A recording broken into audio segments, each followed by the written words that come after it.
时尚欧洲精彩呈现，观众朋友大家好，欢迎收看本期的欧洲大观，我是黄杰。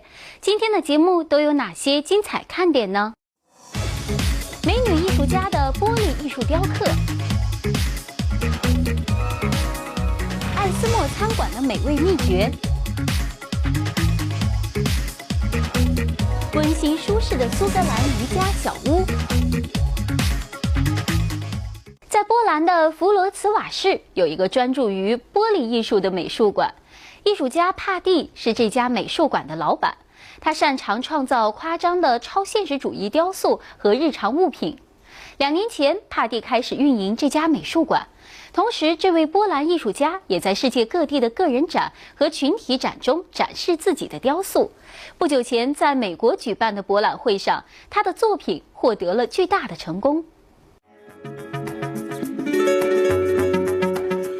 Unusual sculptures, candle holders, cups, and drinking glasses. They're on display in the Versus Gallery in Wrocław, Poland. They're all created by Patti Dubiel. Her passion is making art out of glass.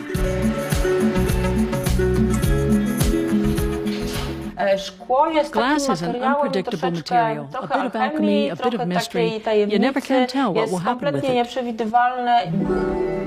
That's the challenge Patti loves in her work. Her fondness for glass was awakened at Wrocław's Academy of Fine Arts, where she studied ceramics and glass, graduating in 2003. Glass has an advantage over other materials. It's transparent and refracts light in different ways. It plays with light, and that produces wonderful visual effects. Patti's been living in Wrocław in southwestern Poland for several years. Wrocław is a magnet for creatives.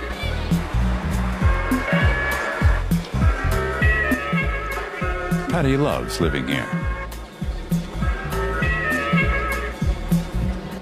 There are places all over Wrocław that inspire me.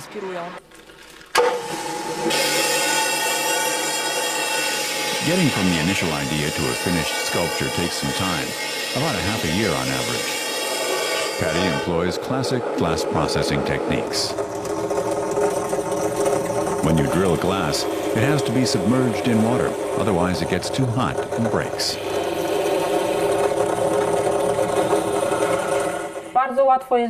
It's very easy to destroy a work. It's quite simple, because glass is extremely fragile. Someone who's not familiar with the material and techniques can't make a sculpture like this. This sculpture is one of her favorites. It's called Déjà Vu, consists of many different parts, and is still growing. She's been working on it for a decade. This is a curiosity. So far, I haven't been able to finish it, but I will before I die. Here you can see how many stages a work of art can have.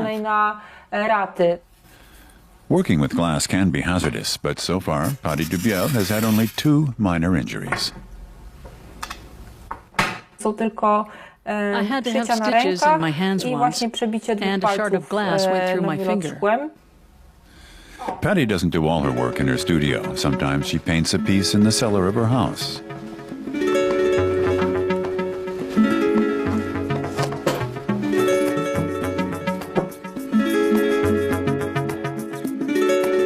She likes to experiment with forms, materials, and techniques.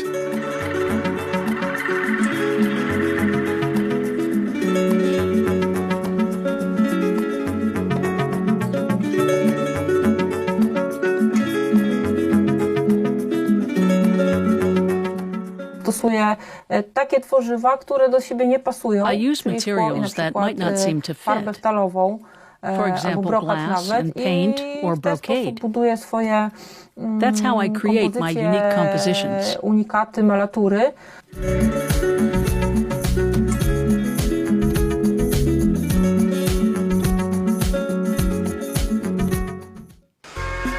Patti Dubiel has been running the Versus Gallery since 2014.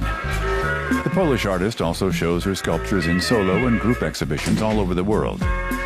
Her works were just on show in the United States at the Art Palm Beach Fair. It was a big success for her. I can't imagine living without glass. It's a medium you can paint, draw, and sculpt with. It's everything to me.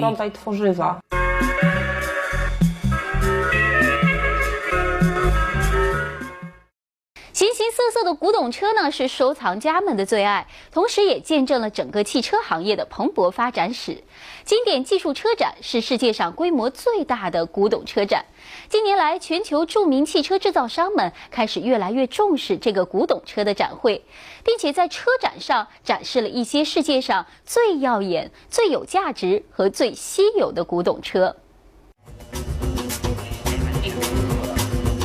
Some of the world's most gorgeous, most valuable, and rarest vintage cars are on display at Technoclassica.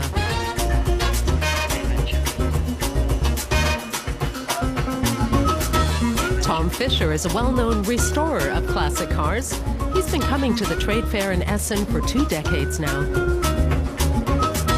It used to be just for enthusiasts who were in love with cars and who were pretty much outsiders. Nowadays, that has changed completely. Many people from high society have bought vintage vehicles and built up collections. And others have followed their lead. People have noticed that stocks and shares can make you money, but they're not that much fun.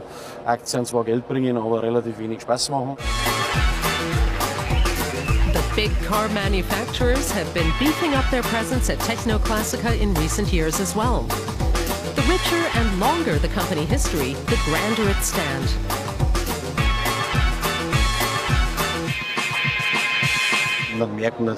You can see how much money the manufacturers are investing in being here and how important history has become for marketing. Mercedes is showing its latest models side by side with some of their glorious ancestors. The SL model from the 1950s is clearly the granddaddy of all the more recent Mercedes sports cars.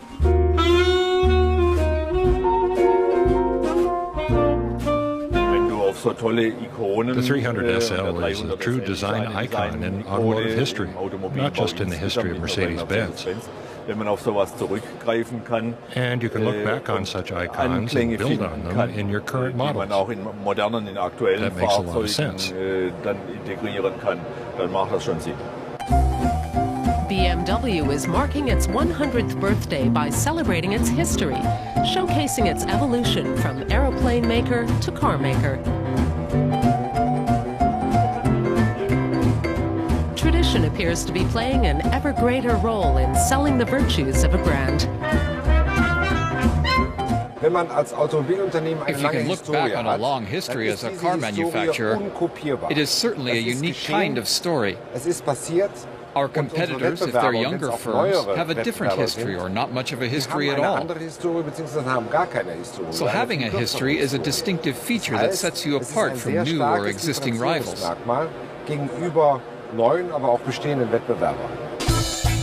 BMW is set to open its Classic Center near its Munich headquarters in May.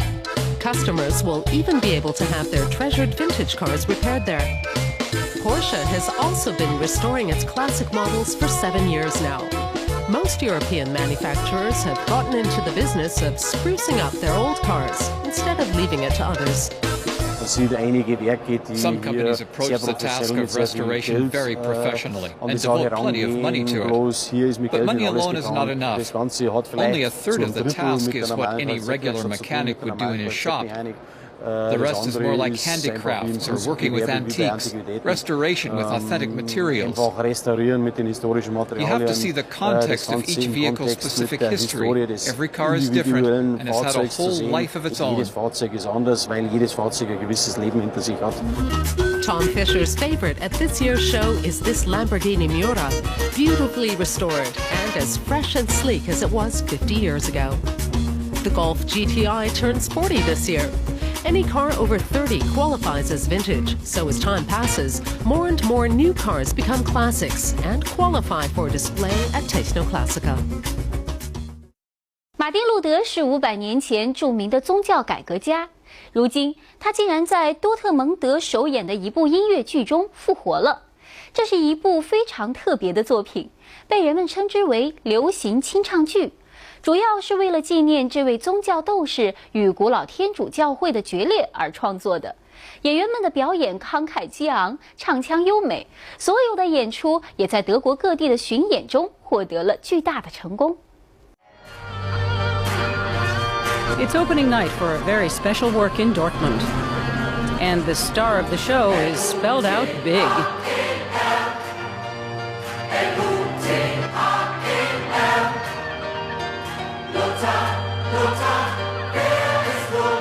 The work is called Pop Oratorio. The subject is Martin Luther, widely considered the father of the Protestant Reformation. Saturday marked the 498th anniversary of the clergyman's historic break with the Catholic Church. The project includes a lay choir with over 3,000 people from the local area. It's a nice feeling. For a choir, it's not about knowing whether you can do it, but that you can do it. You need the confidence that you can do what you've been rehearsing. Almost 500 years ago, Martin Luther nailed his 95 Theses to the castle church door in Wittenberg. But the work centers on a different event, Luther's summons to appear before the Holy Roman Emperor in Worms.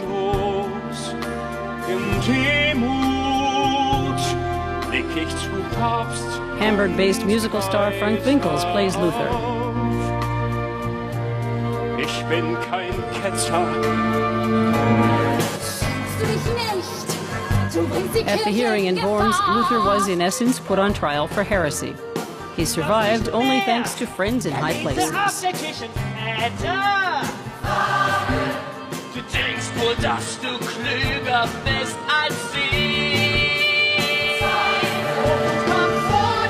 The Pop Oratorio was composed by Dieter Falk.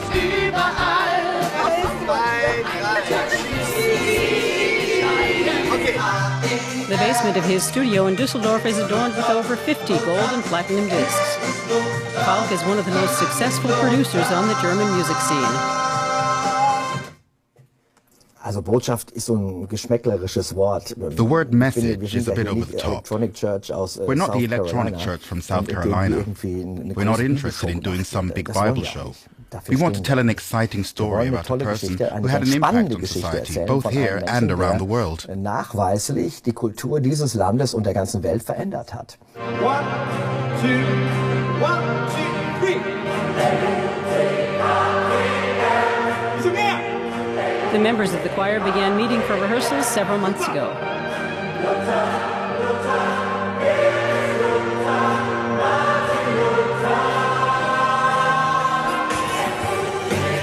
The libretto was written by Michael Kunze. He's been following the production every step of the way, including both choir and soloist rehearsals. Kunze has provided the lyrics for a range of chart-topping hits and popular musicals.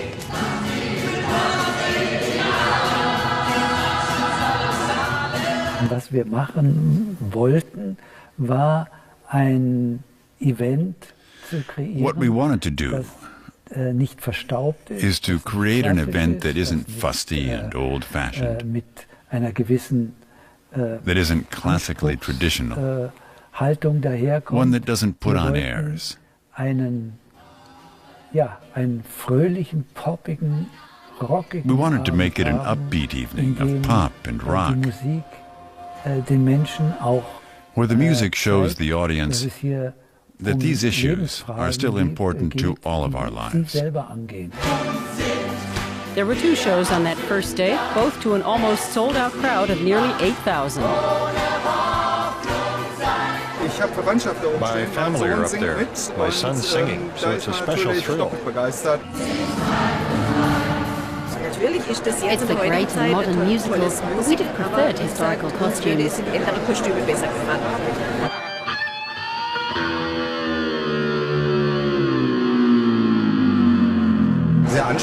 Very appealing.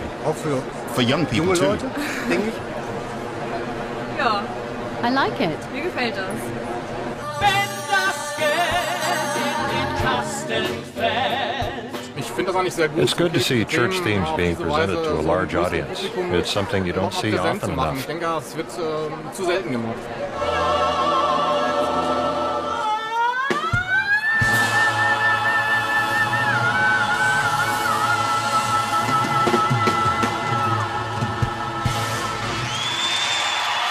The performers got a standing ovation.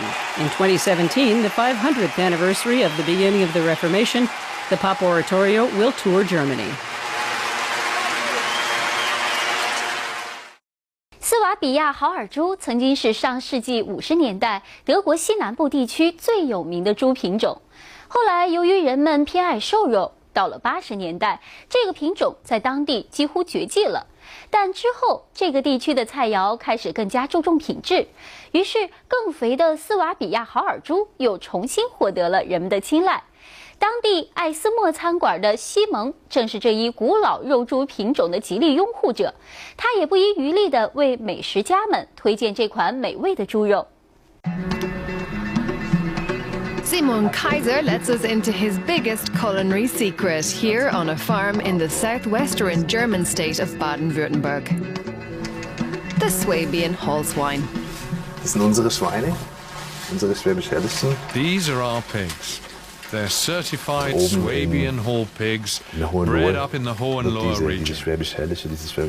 The breeders up there are responsible for the resurgence of this particular breed. The quality of its meat made the Swabian Holzwein the Swabian region's most popular breed of pig in the 1950s. In later years, people preferred leaner meat, and the breed had almost died out in the 1980s. Then Swabian cuisine began placing more emphasis on quality. Das sind sehr wichtige Bausteine This is a very important component in our kitchen and for our little team and our cooks. Und durch Kartoffeln und durch Gras. The pigs are fed potatoes and grass, and that's everything they need. Die sind auch sehr entspannt. Also man merkt es natürlich auch, dass you notice that they aren't grunting or running around nervously in the sty. Die sind ziemlich ruhig, they're pretty calm, pretty alert, pretty cheeky. And my impression is they're happy. Ich habe den Eindruck, dass es glückliche Schweinchen sind.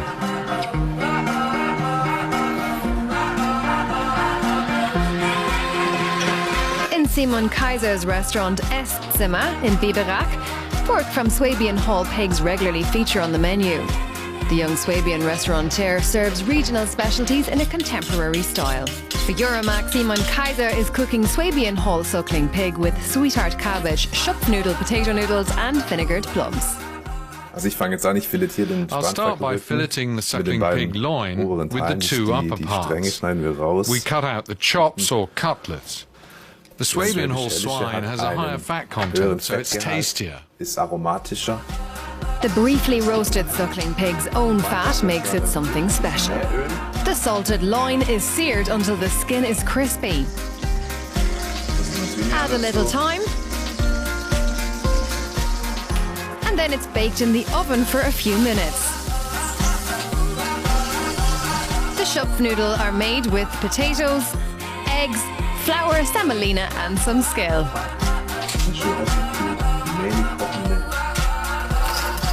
Ein bisschen Kraft ranlassen. Apply a little force, a little feeling. Also da wirklich ein bisschen Gefühl ranlassen, dass uns so die Kartoffeln, Schupfnudeln nicht kleben. Schupfnudel are similar to Italian gnocchi, but they have a longer, narrower form. Natürlich ist es ein bisschen mehr Handwerk. Of course, more effort goes into them than Spätzle noodles. But they have a different taste and their own appeal. Ja, it's worth the extra work. Reiz, es ist ein Ticken aufwendiger. Schupfen means to roll, and that's how they're formed, then dropped into boiling water till they float to the top. The plums are briefly simmered in balsamico vinegar. In thin strips. The sweetheart cabbage is swizzled in oil, then deglazed with veal juice. Finally, the Schupfnudel are browned in butter. And after 8 minutes in the oven, the suckling pig is ready too. Schön glasig.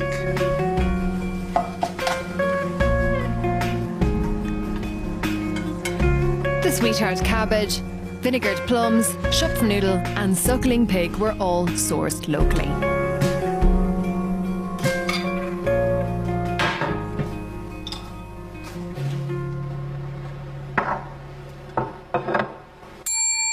One order of Swabian whole suckling pig. 塞勒代克村位于北海岸边。16世纪时，当地渔民在海岸上修建了小屋，用于存放渔网。后来，小屋又变成了渔民的住房。这座属于伊恩哈丁的房子有着大约400年的历史。2010年时，房子得到了扩建，变成了一栋温暖又舒适的渔家小屋，而且现代化生活设施齐全。在经历了几百年的沧桑之后，这栋小屋依然在苏格兰的北海岸边焕发着勃勃生机。The village of Selladyke lies directly on the North Sea coast. In the 16th century, local fishermen built huts on the shore to store their nets. Later, the huts were turned into homes. Ian Harding's house is around 400 years old. In 2010, a modern extension was added. We enter the house from a small street that runs parallel to the sea.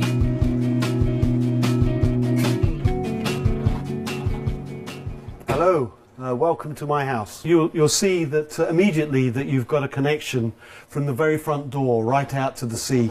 It was important to have a good connection between the old part of the property and the new extension and the sea. The full-length windows run across the entire width of the ground floor. Thanks to the extension, the cottage is spacious with enough room for a dining area and large kitchen. The cupboard is made of recycled French oak. The handles are from old copper piping. The entire kitchen, like most of the house, is owner-designed. This would have been the external wall to the property that would have faced the sea. And as you can see, we've left it exposed because we like the structure, to see the stone and what was there originally. We move through into what we might call the snug area. We have here within perhaps the heart of the old structure a very cosy, warm place. The house has belonged to the family since 1962. For many years it was only a summer home. Now Harding and his wife are here most of the year round. Leaving the living room, we come to a flight of stairs.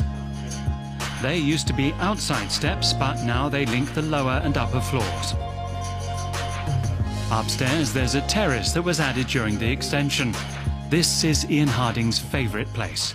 Here you can see we have an amazing view right out across the sea to in the far distance there's the Isle of May. Coming back in from the terrace, you walk into a bedroom. This is one of the main bedrooms where you can sleep at night with the window open, hearing the sea crashing away, but still be very warm and snug. Next door there's a larger room divided into two to make space for a guest room. Here too, Ian Harding had a window built into the thick walls to provide a view of the sea. These stairs lead to the attic. In the past it was used for storage, but now it houses a bathroom. An old school desk provides the surround for the wash basin. The ornate legs were once part of an old railing. And of course the ever-present ocean is on view here too. The sea's outside, it's always here, and it has this soothing sort of rhythm to it that just allows you to wind down and relax. The sea air as well also helps you sleep, and you can feel quite tired after not doing a lot in the day. A cosy fisherman's cottage with all the mod cons you could wish for right on Scotland's North Sea coast. 哥本哈根市中心有一家由冰块组成的鸡尾酒酒吧，客人置身其中，必须身穿厚重的防寒服。调酒师将各种烈性酒调制的鸡尾酒倒入用北极冰制作的酒杯中，细细品味之下，冰与火的碰撞在唇齿间欢快地跳跃。由于这个酒吧极具创意，全球各地许多酒吧也开始纷纷效仿起来。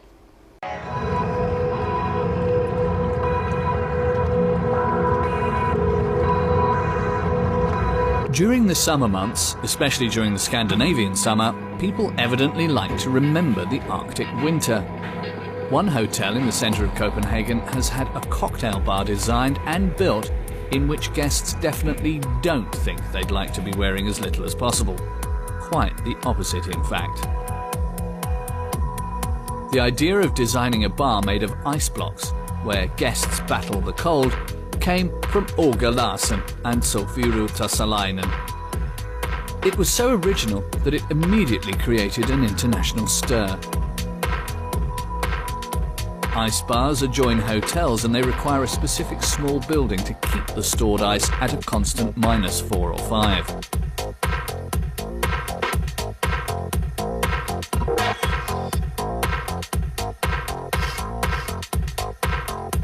The ice bar in Copenhagen only has one seating corner. It features several ice sculptures and a tiny bar. A minimalist interior made entirely of ice. For the bar's manager, Pauline Couture, it's an inspiring material. It is a bar, so of course we're making money from that. But it's also, we want to show the design and the possibilities you have to work with the material that is ice. A lot of guests or people think that, yeah, but it's just ice. It's nothing special, but our ice is alive, so we feel it's special and we can show you that you can do so much more than just have it in a glass or make a bar out of it. You can make a Harley Davidson from ice, so we're really proud of it.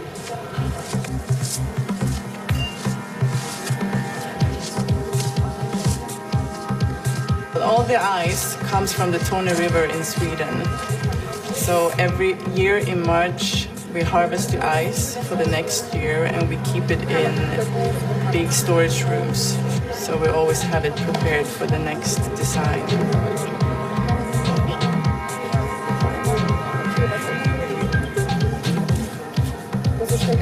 So my favorite drink in the ice bar is the Frosna Margarita. It's like a normal margarita, but without the salt, because the salt in this glass would melt it completely. And instead of salt, we added sugar, so it's like a little bit sweet. So here I'm adding the Omega tequila. It's like 2 centiliters. Triple sec. It's like 2 centiliters again. And sugar syrup. It's half sugar, half water, boiled. And then top it with lime. Like that. Then you just stir. And you're done. We have something called slot times. So it's a 40-minute slot that you stay inside for. But if you want to stay longer, it's usually no problem. It depends on how the reservations are for the night. But it's always fun when people say, but if I want to stay longer, yeah, then you can stay longer. And then they come out after 20 minutes because they get too cold. The reason why you often get too cold inside is because your feet gets most of the cold. So if you don't have warm shoes on, then it's a problem. That's the concept that's in the foreground for the ice bar. The details of the design, such as the glass is made of Arctic ice, are spectacular because of the material. The idea of an aperitif in icy conditions in the middle of a city became a brand and has been copied in many places. 时尚欧洲精彩呈现，感谢您收看本期的欧洲大观，我是黄杰，下期同一时间我们再见。